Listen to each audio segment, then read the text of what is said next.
We have a new development from the union representing Canada Post workers today. The Crown Corporation has been given notice that a strike could be imminent. And Sarah is back following this story for us. Sarah. That's right, Ian. So 55,000 Canada Post workers have given notice they could be on strike as of Friday. They were ordered back to work back in December. That was after the last strike that happened. And that contract that they had was extended until May 22nd, which is this Thursday. So the timing of this does sort of make sense. Going back to work, the intention was that there would be an opportunity to renegotiate a contract, come to an agreement. And negotiations have been happening, not always with a lot of progress. In fact, there's been a mediator brought in. But last week, Canada Post did say that they were putting a temporary pause on negotiations, feeling that there was not a lot of or any meaningful progress that was being made.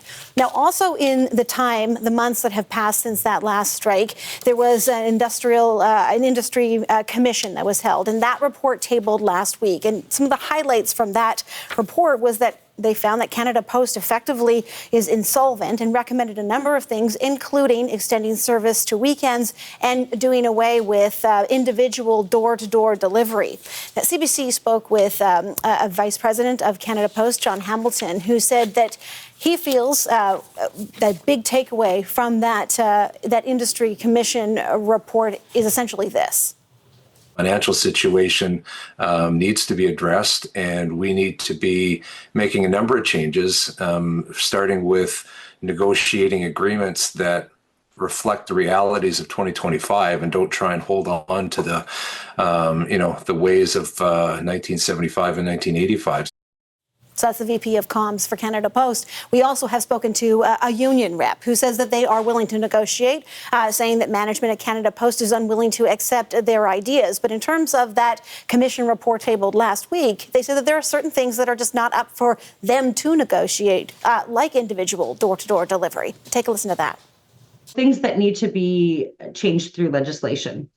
That's the Canada Post Act, and that would be having a look at delivery, letter mail delivery every day.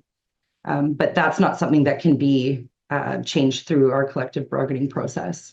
It was just a few months ago, late last year, that we had a postal strike in the country. Remember at the beginning, a lot of people were kind of dismissive. Who uses Canada Post? Well, we very quickly discovered that not only do people use it, but some people and companies still very much rely on it. Right. I mean, scenes like the ones we're seeing play out here on the screen, those went on for 32 days. Wow. So maybe in the early part, there was some dismissing of it, but it certainly started to take an effect. It happened. They went on strike November 15th.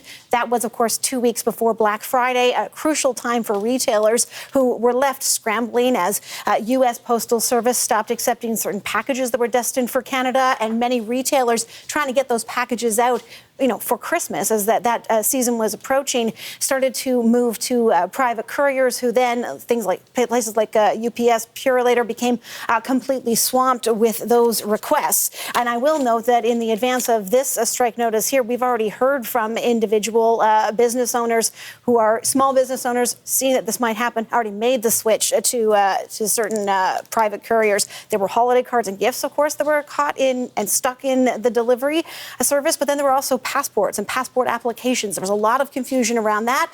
And then there was the issue of government checks and people who rely on those to be delivered. And at that time, Canada Post workers did say that they would continue to do the delivery, but you also had the government encouraging anyone who gets those checks to go to direct deposit. Yeah, we had a lot of people calling into cross-country checkup at the time of that strike. And I remember one family, they had sold their home, were moving to the United States. Their passports were stuck in the mail, and they were stuck in limbo, like just all kinds of impacts that we hadn't really anticipated. Sarah, thank you. You bet.